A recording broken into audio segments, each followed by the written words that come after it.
Welcome to the Swipe Right Effect podcast, where we will be sharing with you the power to get unstuck by swiping right on yourself. Your host, author C.K. Collins, aka Kelly, gets personal with her guests, sharing stories of themselves getting unstuck with wisdom and guidance. Where do you feel stuck?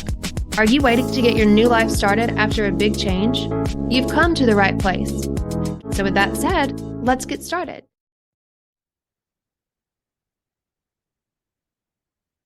Hey there, welcome back to the Swipe Right Effect, the power to get unstuck. I'm C.K. Collins, aka Kelly, and today we're going to be talking to Christina Ramirez.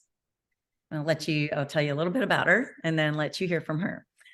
Cristina is a serial entrepreneur bringing her empowerment curricula to audiences everywhere, from children to corporations.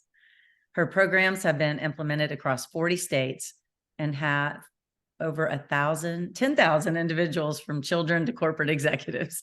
A veteran of Wall Street and Silicon Valley, Cristina is skilled at challenging limitations and finding possibilities. I love that. No stranger to significant difficulties, Cristina has made it her personal mission to empower others to face their challenges with confidence. Cristina is a widowed single mom to 2 teenage boys and best-selling author of her book, Empowered by Discomfort. She lives in Santa Fe, New Mexico, and in her free time, you are likely to find her snowboarding with her sons, hiking with dogs, or cleaning the cat litter. That doesn't sound like fun, Cristina. But you definitely got my attention with that one. Welcome. I'm glad you're here. Thank you. Thank you so much for having me. Yeah, I feel like we've been talking for months now, and now we're going to actually, share fun stuff about your book. And so let's dive in. Your book is called Empowered by Discomfort. Can you maybe share with the audience what the title of your book means? Sure. So I think that nowadays we look at Instagram and, we intellectually, we know that it's not life and not real, but yet we feel like we're doing something wrong because it's not that perfect, right? And Empowered by Discomfort is just like, you will always have challenges no matter what. And the point is, instead of being afraid of those challenges or feeling like you're doing something wrong because you have challenges, is to flip that narrative and say, like, okay, this is my discomfort. That all it's doing is telling me where I need to go next to grow. Like, what area of my life is like big flashing signs saying it's like me. When you're uncomfortable about something, that's all it is. It's just telling you this is something that you can work on for you to get to your next level. That's all. And that's why I feel discomfort is empowering, not something that you want to do as little of as possible. Yeah. I mean, so many of us do just avoid those uncomfortable conversations or avoid a situation that we know is going to provide some kind of challenge. And but those challenges and that the grief or the discomfort, that is where we tend to grow and have our actual souls open up and our hearts open up, is when the tough things do happen. Yeah. And for me, so someone told me, it's like, well, you gain self-esteem by doing esteemable things, you gain confidence by going through challenges and coming out the other side. That's how you gain, you stand a little bit taller, and that's what makes you stronger to handle whatever it is that's going to come next. But if we keep not engaging in those tough conversations or doing those difficult things or feeling that discomfort, then we're always going to be afraid. And it's like, we're going to be shrinking, right? And we're not going to be able to be like, okay, I can handle anything. It's always like fear and afraid and holding back. So you'll never will have self-esteem, or you won't be confident because you don't know what it's like to overcome. You've always shied away from that battle. Right. So when you say the 20% power principle of discomfort, why does it help you to face those challenges? I mean, and well, really, what is that 20% power principle first? And then we'll. Sure. So, 20% is not like a scientific number. It's just, I just chose 20 because it's a big enough number for it to be noticed, but a small enough for it not to be overwhelming. And so I just believe that we all have that 20% of, okay, of something not going right or at the level that we want it to be. And the goal is to just pay attention to it and figure out what that is and then deal with it. And when you deal with it, it doesn't mean that, okay, well, now I have 10% discomfort because, I handled 10% of my 20%. What happens is that the container grows, your life gets bigger. So you will always have 20%. In fact, you'll have more challenges as you grow, but your life is richer and bigger. So when you're a kid, maybe your 20% is that you didn't make the school basketball team. When you're adult, maybe it's that your kid didn't make the 20%, didn't make the basketball team, and your job and, your house is whatever and your boss is whatever, because life is bigger. So that's where that 20% comes from. So you are a widow. You lost your husband to cancer, and even though he had cancer, it was kind of sudden when he went. You weren't expecting it, and he asked to be taken off life support. And I know that must have been an incredibly hard decision. So now you're at, I don't know, 75% discomfort when something really tragic and traumatic like that happens. Do you feel like as you're going through and you're facing this discomfort and you become more comfortable with it, it's preparing you for those times? I love that question, because if you would have told me, when this was all going down, it's like, oh, Christina, but don't worry, because this is just 20% of your discomfort, I would have punched you, right? I'm like, it does not feel like 20%. It feels like 150%. Yeah. And I feel that, when you have, when you have these really traumatic, big things happen, it's like your brain is flooded with stress and with anxiety, and like you can't access that part of you that can reason. So it feels like it's 150%, right? Like it feels enormous. It feels incomprehensible. It feels like you're never going to be able to get over this. But in reality, once you are able to zoom out and to see the entirety of your life, it really isn't 150%. Right. It sucks. And I wouldn't be able to hear it at that moment. But in time, you start seeing is like, okay, this is tragic, but it's a part of my life that I need to work on. But I still have all these other things. I still have my kids. I still have my home. I still have my business, all these other things that fulfill, that fill my life. So when somebody is in crisis, the worst thing that you would possibly tell them is like, oh, it's only 20%. You have to really be able to access reason in order to be able to tackle these things. Right. Yeah, that makes sense. I think one of the things that I love about your book is how the empowerment part.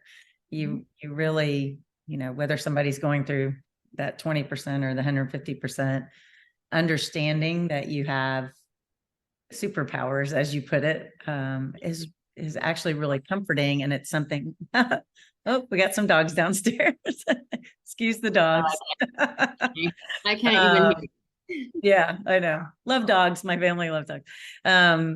But one of the things that I talk about in my book is that your power starts with a decision to do something, a choice to take a step forward. And once you do that, I think the superpowers become really important. So let's dive into the superpowers, because talking about it. You're all about empowerment. So let's go. I am. And it's funny because so I teach this to kids as well as adults, right? And your first superpower are your thoughts. Nobody can make you think anything without your permission. You get to do that all by yourself.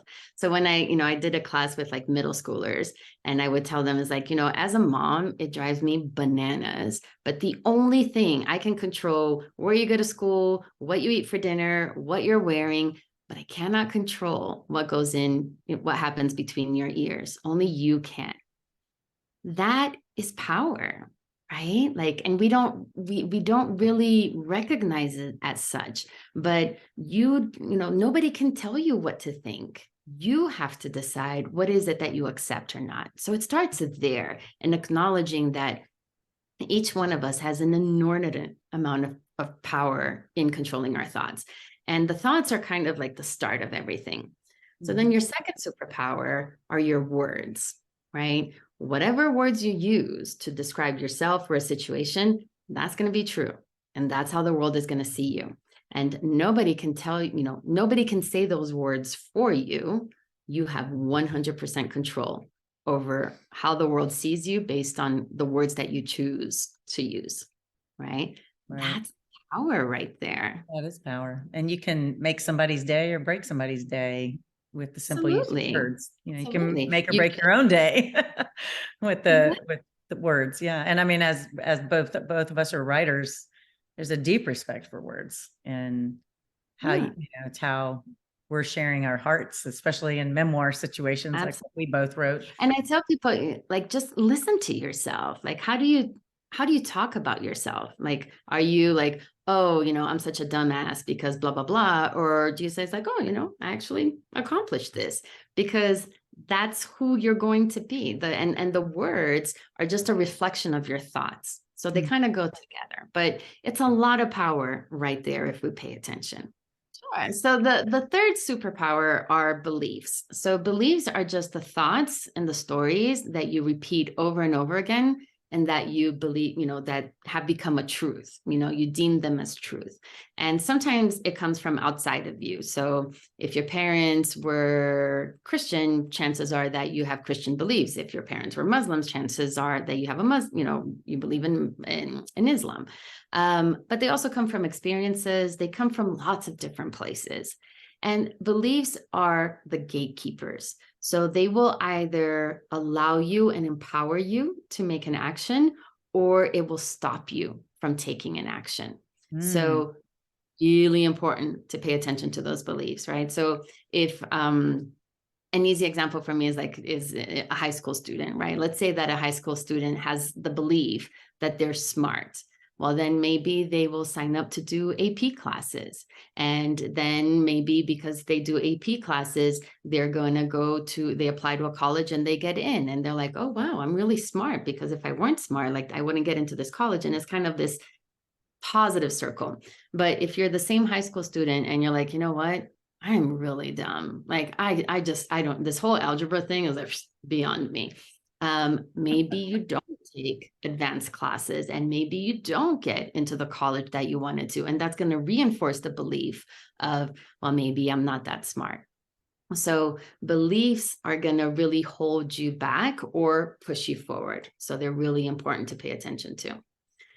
Your fourth superpower are the actions, because we live in a world where we think, but we live in a world where we need to do things.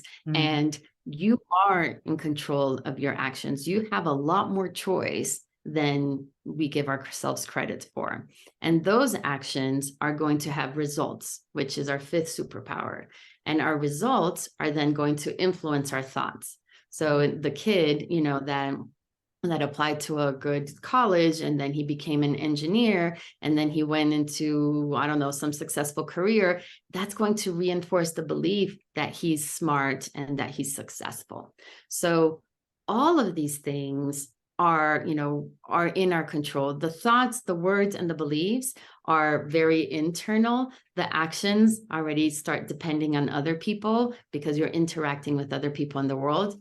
And the results, we get to define whether, how we present those results to ourselves and to our thoughts to reinforce our beliefs. Where does that vulnerability come in? Is it at every level? And I guess I'm speaking at vulnerability on, showing yourself, or how your courage level, how you're presenting yourself to the world. Do you feel like you need to have vulnerability and courage at every superpower?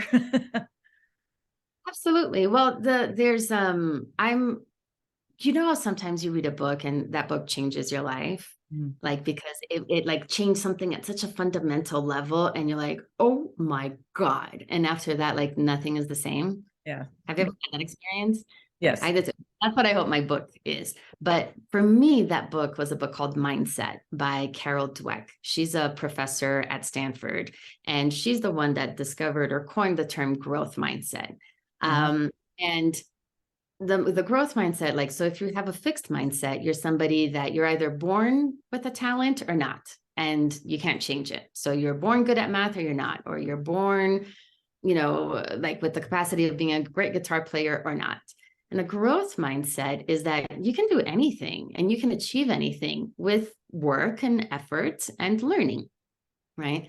Before I read that book, I was 100% a fixed mindset person, like 100%. And I think that's why the book changed my life, because I was just like, oh, wow, like I don't have to think this way, right? So if you have a growth mindset, it doesn't matter, right? It's not about protecting my identity because my traits aren't fixed. So I don't have to, right? Like when if I say it's like, well, I'm a fantastic podcast guest, and then I totally mess it up, like it doesn't matter. Like I'm showing up as me because I don't have to protect that identity. Does that make sense? Like, so I think vulnerability comes from confidence. Vulnerability comes from understanding that, the world is way bigger than our experience. And so at the end of the day, it really doesn't matter. We're all in this path of learning. And the thing that I tie to that is that, and there is no there, like, it's not like I'll be happy when, or, I will feel safe when certain conditions, usually outside of ourselves, present themselves to us. If that's how you think, you're in for a really rough ride, because we never get there. And the reason we don't get there, it's a good one, is because we're always growing. So if you indulge me for like 2 minutes for this story, I have, so one of my businesses is that I help moms start their business. And my dog is snoring. So I had a client, and and she's like, oh, Christina, I want to make $5,000 a month. Can you help me with that? I'm like, of course, we do that on the daily.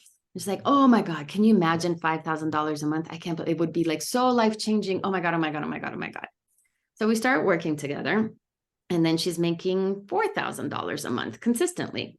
And she looks at me and she's like, oh my gosh, Christina, if I can do 4, I can do 7, right? Why not? Can we do 7? Will you help me get to 7? Of course. And so now we're working to 7, and she does the work, she puts in the effort, and now we're at 6. And at 6, she's like, oh, if I do 8.8K a month, that means that I'll have $100,000 business. Oh my God. Can you believe it? Like how my life would change. Like, oh my God, oh my God, oh my God. Can you help me do that? And I'll be like, of course. But on the way to that level, things change, right? Like it's a little bit harder. You might have to hire staff, and you might have to invest more in, like, there are different challenges that come at that level. So she's, there are challenges, and she's like, oh, why does this never work? Why is everything always so hard for me? Like, why does it work for everybody else, but look at me and I can't? Like, why is it always so difficult? Meanwhile, she totally forgot that her goal was 5. Yeah. Right. And so she's 7 complaining that she's not at 8. So when she gets to 8, she's going to want 10. And when she wants at that 9, she wants to 11. And that's how it should be, because that's how we grow. Like, you don't want the same things as an adult than you wanted as a child. Like you want your needs evolve. So if we wait for that circumstance for us to be happy, we'll never get there. So who cares, right? It's all about learning and about creating the path to get to that next version of yourself. Yeah. I think, I mean, you can look at that with failure too. You can, if when you fail at something, it doesn't even have to be looked at as failure, but when something doesn't work out, you can say that's because I'm not worthy, or I didn't do something right. And then you, all of a sudden you're a failure. Or you can say, I failed at this and look what I learned. And now I'm going to be able to do it better because I learned, So I think. Yeah, and guess who decides what you're going to think? Yeah, we Yeah. do. We You, do. the listener. And we have control over that.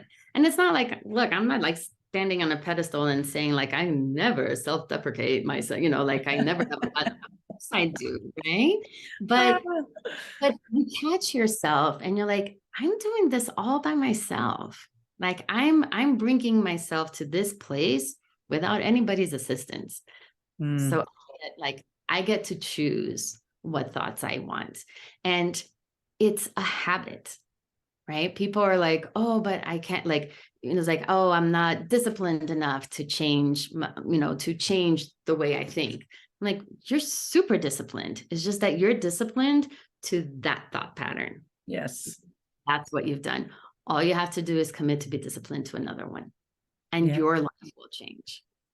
Yeah. And I think that control, that choice, that power, whatever we call it, is so important to, I know when I first got divorced, I was just like, I was in this mindset of pain, and I didn't realize I had the power to actually stop the pain, and that it was an external force that caused the situation, but I was the one who was staying in the pain, sitting in the pain, instead of letting it pass through and finding a new way to live. And The Untethered Soul by Michael Singer it just explained it so beautifully to me, that if you block your heart and you stay in that place of pain, or you let that trigger memory stop you and stop your life going forward, then, but that you are the only one who can do that you're the only one who can fix it. You can't have control over a car that's a certain color with the person driving by that triggers a memory, but you can be the person who allows that pain to just pass through.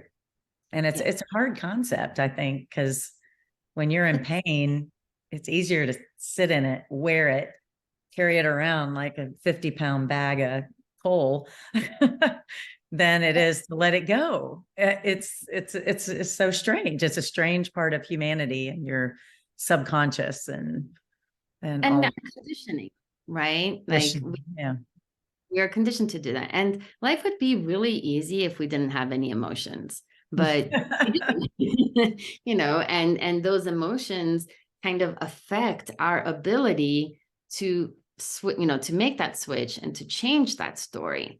So we have to honor our emotions and we have to let them pass through, but we also have to understand that emotion does not equal reality, right? Emotion is just, it's something that you feel, and feelings aren't facts. They're just feelings. So I can have an emotional response to something. I can feel something, but then I cannot, like my that's why I said, like, you have to have a little bit of access to reason, right? Like my access to reason can say is like, oh, that's just an emotion. That doesn't necessarily mean it's true. And I can question that, and then I can get to my empowering thought. Wow. So with your boys, I'm sure you have hopes and dreams like we all do for our children. I mean, yours are they 16 and 18? 17 and 16. 17 and 16. Okay. And mine have 2 in their 30s and a 28-year-old.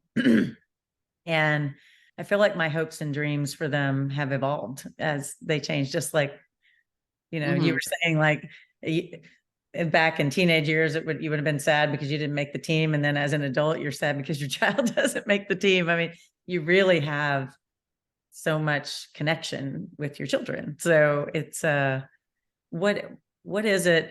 What are your, fears and hopes for your kids, and how do you impart all of this to them? Yeah, that's a great question. I try to teach my kids this, and they have grown up in this, because I've been doing this for so long, and they've grown up in this world where anything is possible. as long as it doesn't go against the rule of nature, right? You can't be born an adult and die a baby. But for everything else, there's MasterCard, or, that used to be a commercial. For everything else, it's a fixable problem. The problem is not that thing. And the problem is that you don't have money to solve that thing. That's the problem. So we can start, so nothing really is impossible. And I try to give that to them, that belief that nothing is impossible, that just because something is hard doesn't mean that it's wrong. And then I have to have the courage to let it go and to just, be a spectator more and a supporter more than the driver. Because now, and it's funny because we're in that right now, because I have a senior applying to college. I think that's why I keep going to that analysis. And, and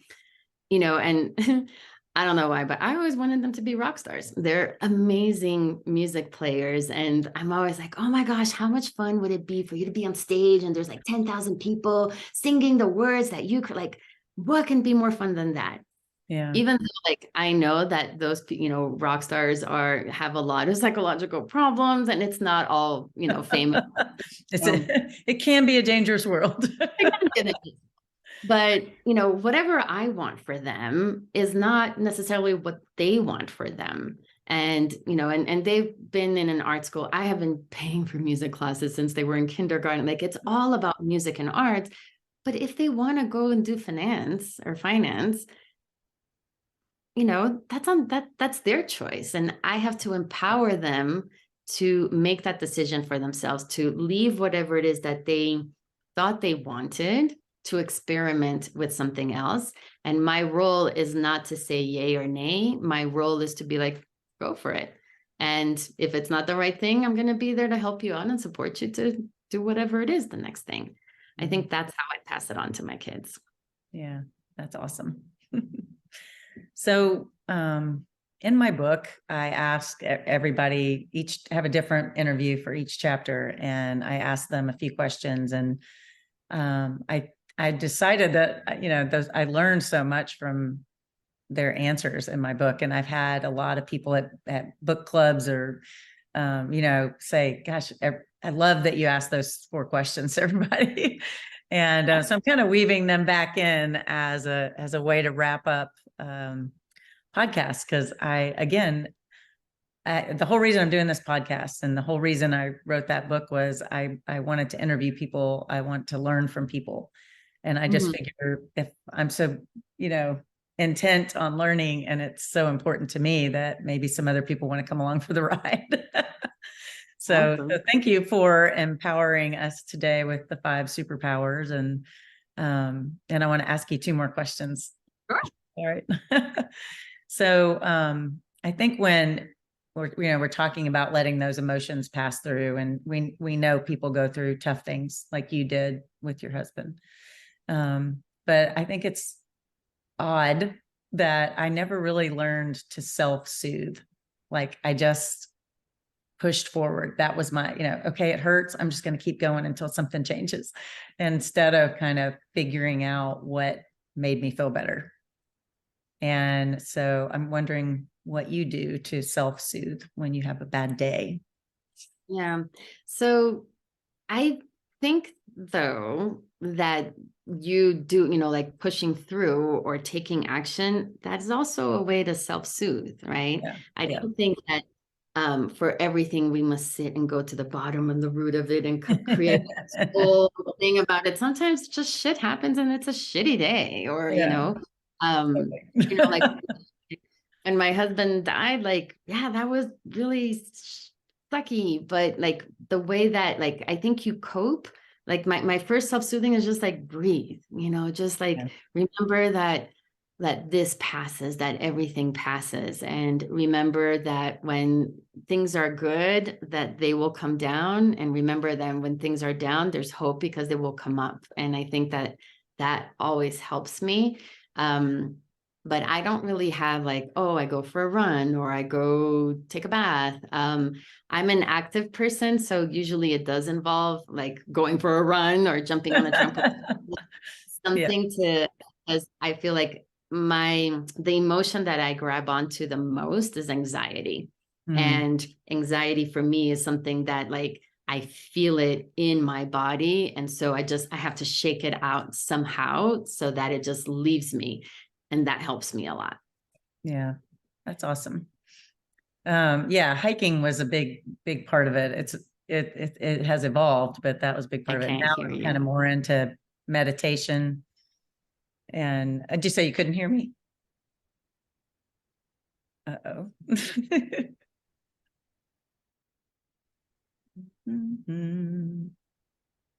Oh, there you are. Okay. We'll have to potentially edit that part out.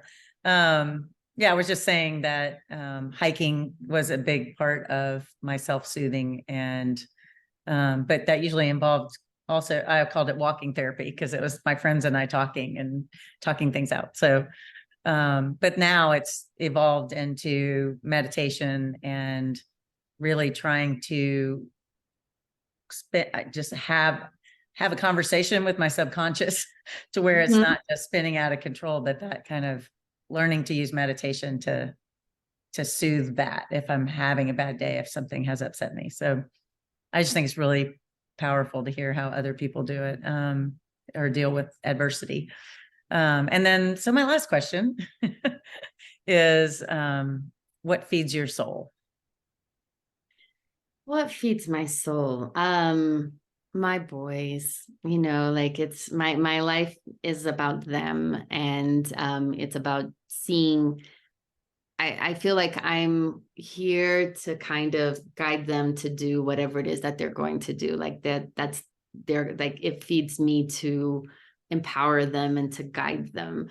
But also, I like helping and I like learning. So I actually did like this whole thing where, and I teach this, that when you ask for help, you're giving somebody a gift. We think it's like, oh, I don't want to ask for help because but when you ask for help, you're giving to somebody else the opportunity to feel good. So because it feels good to help. So by not asking for help, you're actually being selfish, kind of. So what feeds my soul is knowing that I'm doing something that is helpful, or when I'm coaching, or when I'm speaking, or when, if one person that reads my book says, wow, that was, that really helped me, that's all the feeding of my soul that I need. Yeah, I know. It is amazing when somebody contacts you, you don't even know, and they say, your book helped me. And she's like, gosh, that's why I did all that, right? Just want to thank Christina Ramirez for coming on to the Swipe Right Effect, the power to get unstuck. She's quite the empowering woman, and I really enjoyed learning about the 5 superpowers. So I appreciate you listening, and I'll see you next Wednesday. Kelly's book is available on Amazon and through your local bookstores. Look for the Swipe Right Effect, the power to get unstuck. Kelly's interviews with 10 friends from around the world unlock powerful truths to getting your new life started.